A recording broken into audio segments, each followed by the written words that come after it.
Rasulullah.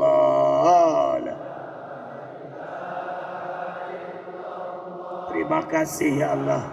Alhamdulillah ya Allah. Nikmat iman Islam ya Allah.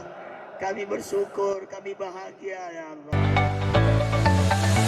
Assalamualaikum warahmatullahi wabarakatuh. Selamat datang dalam video dokumenter kami. Saya Dena Krisnaningrum akan mewakili kelompok 6. Kami akan mengupas sebuah fenomena spiritual yang masif di Indonesia, yaitu urban sufisme.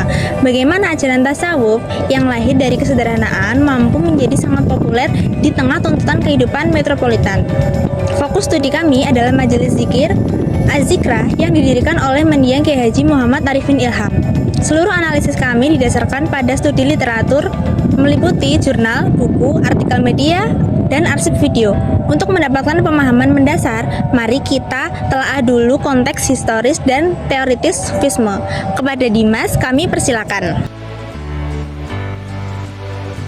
Secara klasik, tasawuf adalah perjalanan esoteris yang diwadahi dalam tarekat. Ia menuntut komitmen panjang, uslah atau pengasingan, serta disiplin spiritual yang ketat. Intinya adalah pembersihan jiwa dan pencapaian makomat atau tingkatan spiritual. Namun, dinamika kota yang besar yang serba cepat, kompetitif, dan materialistis menciptakan tingkat stres yang tinggi, memunculkan kebutuhan akan solusi spiritual cepat.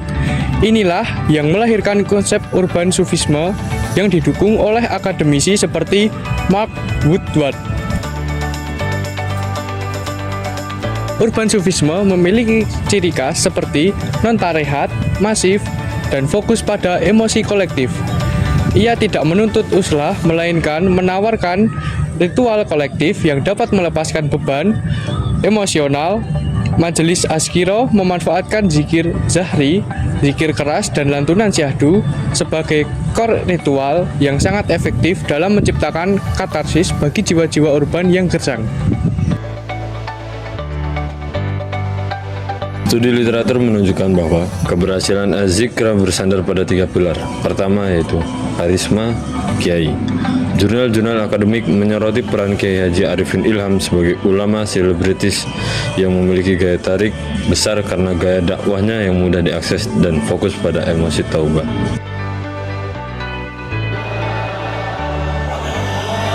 Kedua, ritual kolektif. Analisis arsip media menunjukkan majelis ini berhasil menggerakkan puluhan ribu jemaah dalam acara-acara akbar. Ritual zikir sehari yang melodis dan emosional menciptakan ikatan komunal yang kuat, sebuah terapi kolektif melawan individualisme kota.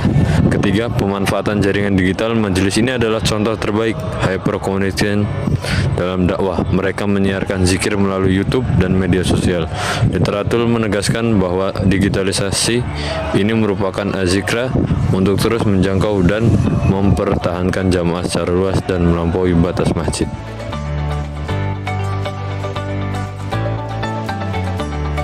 Secara kritis, Az-Zikrah adalah adaptasi brilian. Ia membuat sufisme menjadi inklusif dan relevan. Namun di saat yang sama, literatur juga menyuarakan kritik yang perlu disoroti. Kritik utama adalah potensi kedangkalan spiritual. Ritual yang terlalu berfokus pada euforia emosi dan taubat sesaat berisiko tidak diikuti dengan mujahadah atau perjuangan dan perubahan akhlak yang mendalam. Sufisme sejati menuntut perubahan perilaku yang berkelanjutan, bukan hanya kenyamanan instan. Juga terdapat kritik mengenai isu komodifikasi spiritual dan kultus individu. Popularitas dan massa yang besar seringkali beririsan dengan branding keagamaan.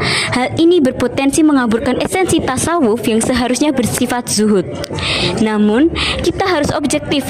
Secara sosiologis, Az-Zikrah telah berhasil menyediakan platform rekonsiliasi yang efektif. Ini adalah respon agama yang fleksibel terhadap tantangan modernitas. Fenomena ini memaksa kita untuk mendefinisikan ulang makna makom spiritual dalam konteks perkotaan. Tugas kita bukan menghakimi, melainkan memahami bagaimana spiritualitas dapat dihidupkan sambil menjaga akarnya. Tantangan terbesarnya adalah menyeimbangkan antara keterbukaan atau urban dan kedalaman ajaran.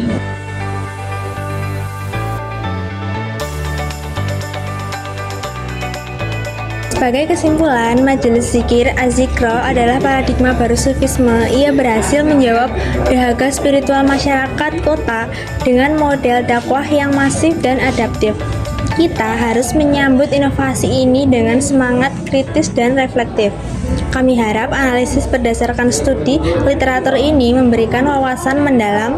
Terima kasih atas perhatian dan waktu Anda melihat video dari kita. Mari kita terus belajar dan beradaptasi. Wassalamualaikum warahmatullahi wabarakatuh.